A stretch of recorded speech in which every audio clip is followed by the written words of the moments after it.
Roche is at a crossroads, a pharmaceutical giant renowned for its groundbreaking innovations but also facing new challenges that could define its future. Recent headlines have been buzzing about the company's latest weight loss drug, promising blockbuster potential, only to reveal shocking side effects, including high rates of vomiting in patients. Investors are spooked, Roche's stock has taken a hit, and now everyone is wondering, can this healthcare titan hold its ground in the face of fierce competition and high stakes in the race for the next breakthrough treatment? But why should you care? Well, this story isn't just about a company's stock price, it's about a massive shift in global healthcare. Roche's new developments, including cutting-edge treatments and innovative moves in the weight loss market, could impact millions of people worldwide, from obesity treatments to cancer care. In today's deep dive, we'll explore how Roche became a pharmaceutical powerhouse, its financial standing, and the latest controversies surrounding its newest drugs. By the end, you'll understand not just what's happening inside Roche's labs, but how it could affect your life, and maybe even your health. Stay tuned, because this is a story you can't afford to miss.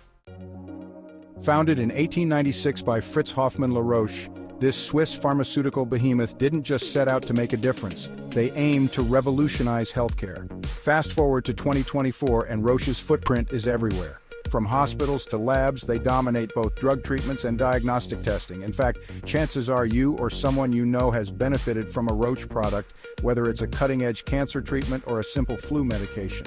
But here's the kicker. Roche isn't just about saving lives, it's about making money, and a lot of it.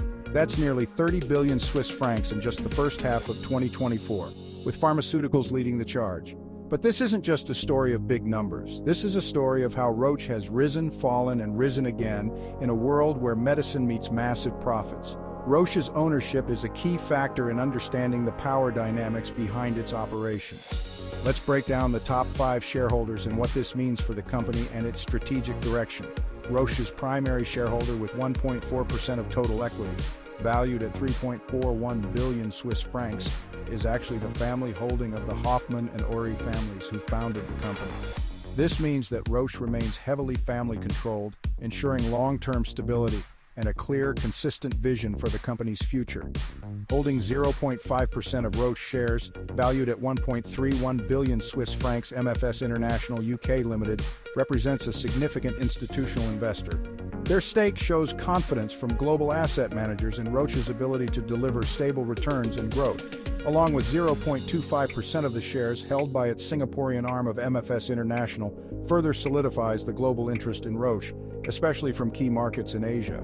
One of the largest asset managers in the world, State Street owns 0.2% of Roche, valued at 549 million Swiss francs. State Street's presence as a shareholder is a testament to Roche's reputation as a safe and solid long-term investment. The Swedish National Pension Fund holds 0.1% of Roche shares worth 344 million Swiss francs. Pension funds invest with a long-term perspective, and Hyundai AP Fondens investment shows their confidence in Roche's sustained growth and profitability, particularly in times of economic uncertainty. Roche's ownership structure is a blend of family control and large, global institutional investors. For investors or those interested in the pharmaceutical industry, it means Roche is seen as a safe and stable company, with significant backing from some of the biggest financial players in the world. Roche's business model is built on 2 massive pillars, pharmaceuticals and diagnostics, so let's break it down. First, pharmaceuticals. In the first half of 2024 alone, Roche's pharmaceutical division raked in Swiss francs 22.6 billion. How? With drugs like Ocrevus for multiple sclerosis and Vabysmo for eye diseases. And while their cancer superstars, Herceptin, Avastin, and MabThera, are declining due to cheaper biosimilars, their newer drugs are stepping in to keep the cash flowing. Then there's diagnostics, bringing in 7.2 billion Swiss francs. Roche isn't just a leader in the drugs you take, they're also behind the tests that diagnose diseases. You've probably heard of Roche's COVID-19 tests, but here's the twist. The pandemic is over and those sales down by 70%. Ouch. But here's the genius of Roche. Even with COVID-19 sales tanking, their core diagnostics business is holding strong. So while the competition is scrambling, Roche keeps growing, just in a different direction. Roche has been undergoing a significant shift in its product pipeline, trimming less promising projects while focusing on high-impact medicines. Over the past 6 months, the company has cut 20% of its drug pipeline, eliminating 16 drugs that lack transformative potential while adding 12 others. This shift includes Roche's acquisition of Carmot Therapeutics for $3.1 billion, which brought promising assets into the portfolio, including a much-anticipated weight loss drug. CEO Thomas Scheinecker, who took over in March 2023, has been instrumental in leading this overhaul, stating that the goal is to ensure Roche's pipeline is the best in any field. Scheinecker's leadership comes in response to several high-profile clinical trial failures, including the disappointment of gantenerumab, Roche's Alzheimer's drug, which failed to meet its efficacy targets in trials. However, there have been success stories. Vabysmo, Roche's treatment for eye diseases like wet age-related macular degeneration, has far exceeded sales expectations, generating 847 million Swiss francs in the past quarter alone.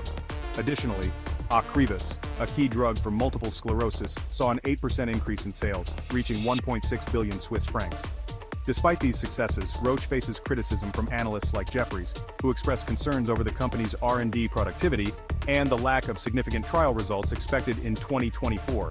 The company is also contending with manufacturing challenges, recently selling a large California site to Lonza for 1.2 billion Swiss francs as part of a broader cost-saving initiative. The company is exploring expanding its manufacturing capabilities in China to support its growing presence in the Asian market, while Western pharma groups seek to diversify supply chains for the US market. As Roche rebalances its portfolio, its focus remains clear: to lead with transformative medicines that reshape the future of healthcare, even amid the inevitable challenges. But Roche isn't just riding high, it's facing fierce competition, and nowhere is that more evident than in the red-hot weight loss market. Two words: Wegovy and Mounjaro. These drugs are taking the world by storm, helping millions of people lose weight and manage diabetes. And Roche, well, they want in. But here's the problem. Roche's obesity drug trials have been, well, let's say stomach-turning, literally. 3/4 of patients on higher doses reported vomiting and nausea. It's not the kind of side effect you want when you're trying to corner a multi-billion-dollar market. And as a result, Roche's stock price has taken a nosedive. Investors are nervous, the competition is fierce, and Roche is on shaky ground. So, will they break through? Or is Roche about to lose out on one of the biggest health trends of the century? Only time will tell. Let's dive into the numbers. Roche's total sales in the first half of 2024 hit 29.8 billion Swiss francs, a solid 5% growth at constant exchange rates, and despite all the challenges, Roche managed a group operating profit of 9.07 billion Swiss francs. But here's where it gets interesting. The pharmaceutical division, responsible for 22.6 billion Swiss francs, is still the heavyweight. Meanwhile, the Diagnostics division saw a big boost in profitability, up 22%, thanks to cost-cutting and focusing on products unrelated to COVID-19. What about net income? Well, it's down 4% compared to last year, standing at 6.7 billion Swiss francs. Why the drop? A combination of restructuring costs, the strong Swiss franc, and impairment charges. Ouch. But here's a silver lining.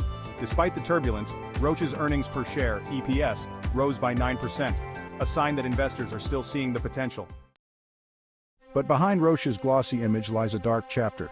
Rewind to the 1990s, a time when Roche wasn't just creating life-saving drugs, they were also manipulating prices. Roche was involved in one of the largest price-fixing scandals in history, dubbed Vitamin Inc. A whistleblower named Stanley Adams exposed Roche's illegal practices only to have his life turned upside down. He was jailed, his wife tragically committed suicide, and while Roche paid a record-breaking fine of £523 million, Adams' life was never the same. This scandal didn't just cost Roche financially. It marked a turning point in how the pharmaceutical world operates. It's a reminder that even the most respected companies have skeletons in their closets. Roche moved past this, but the shadows of the past are never far behind. But if there's one thing you can't deny, it's Roche's commitment to innovation. With 7.39 billion Swiss francs poured into R&D in 2024 alone, Roche isn't slowing down. They're doubling down on oncology, neuroscience, and digital health, areas they believe will drive future growth. Their newer drugs, Vabysmo and Phesgo, are already proving successful, and Roche is betting big on diagnostics, especially in oncology testing and digital health tools. The question is, will these investments pay off? Or will Roche's competition, regulatory hurdles, and past scandals catch up with them? The future is uncertain, but one thing's for sure: Roche is playing the long game.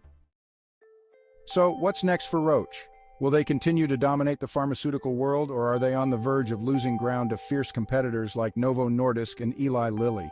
Roche has seen its share of ups and downs, and right now, the stakes couldn't be higher. But here's the bottom line. Whether they succeed or stumble, Roche's innovations and controversies are shaping the future of healthcare for all of us. What do you think? Can Roche hold its ground, or is the competition closing in? Let us know your thoughts in the comments below.